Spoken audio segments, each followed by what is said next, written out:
Net exports are the difference between exports and imports. They are equal to the difference between what we produce and what we demand for consumption, investment, and government purchases.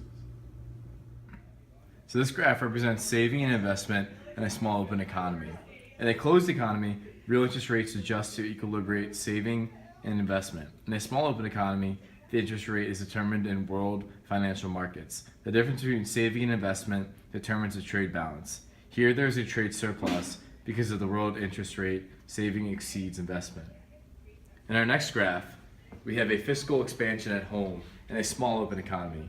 An increase in government purchases or a reduction in taxes reduces national saving and thus shifts the saving schedule to the left from S1 to S2. The result is a trade deficit. In our next graph, we have a fiscal expansion abroad in a small open economy. A fiscal expansion in a foreign economy large enough to influence world saving and investment raises the world interest rate from R1 to R2. The higher world interest rate reduces investment in this small open economy, causing a trade surplus. And finally, in our last graph, we have a shift in the investment schedule in a small open economy. An outward shift in the investment schedule from IR1 to IR2 increases the amount of investment at the world interest rate R. As a result, investment now exceeds saving, which means the economy is borrowing from abroad and running a trade deficit. The left-hand side of the identity is the difference between domestic saving and domestic investment, S minus I, which we'll call net capital outflow. It's sometimes called net foreign investment. Net capital outflow equals the amount that domestic residents are lending abroad minus the amount that foreigners are lending to us. If net capital outflow is positive, the economy's saving exceeds its investment, and it is lending the excess to foreigners. If the net capital outflow is negative, the economy is experiencing a capital inflow. Investment exceeds saving, and the economy is financing this extra investment by borrowing from abroad. Thus, net capital outflow reflects the international flow of funds to finance capital accumulation. The national income account identity shows that net capital outflow always equals the trade balance, that is, S minus I equals NX. If S minus I and NX are positive, we have a trade surplus.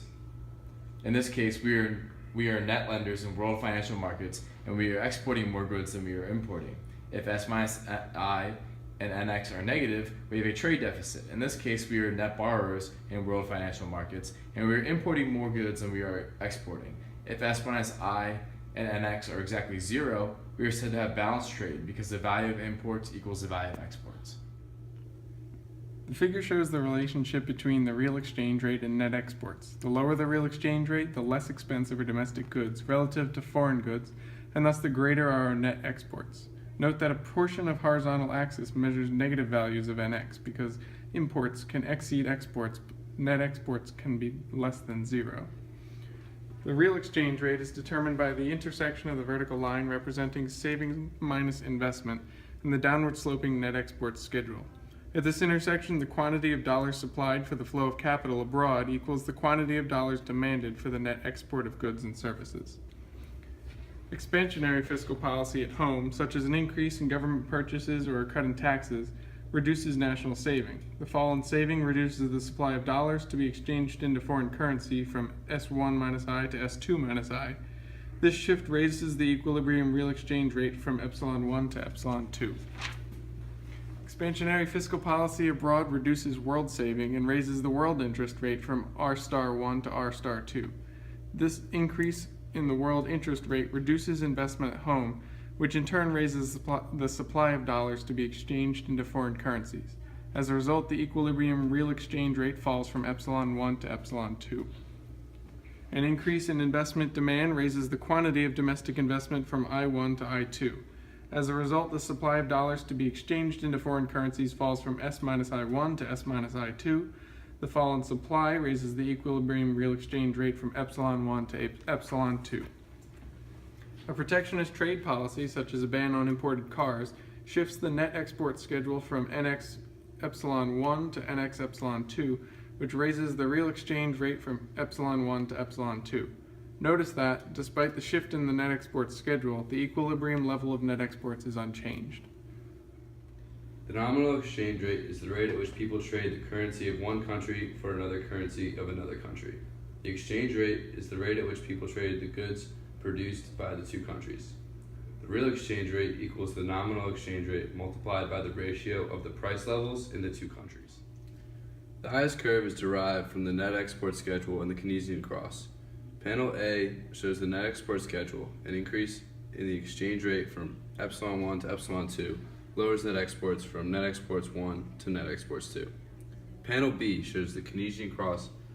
A decrease in the net exports from net exports 1 to net exports 2 shifts planned expenditure schedule downward and reduces income from Y1 to Y2.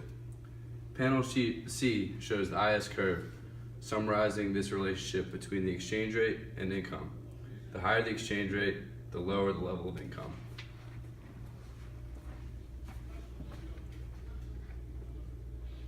Panel A shows the standard LM curve together with the horizontal line represented at the world interest rate R. The intersection of these two curves determines the level of income regardless of the exchange rate. Therefore, panel B shows the LM curve is vertical. This is the Mundell-Fleming model. This model shows the goods market equilibrium condition, IS, and the money market equilibrium condition, LM. Both curves are drawn holding the interest rate constant at the world interest rate. The intersection of these two curves shows the level of income and the exchange rate that satisfies the equilibrium both in the goods market and the money market. Fiscal expansion under floating exchange rates. An increase in government purchases or a decrease in the tax shifts the IS curve to the right. This raises the exchange rate but has no effect on income. The monetary expansion under floating exchange rate. This increase shows the money supply shift the LM curve to the right, lowering the exchange rate, raising income.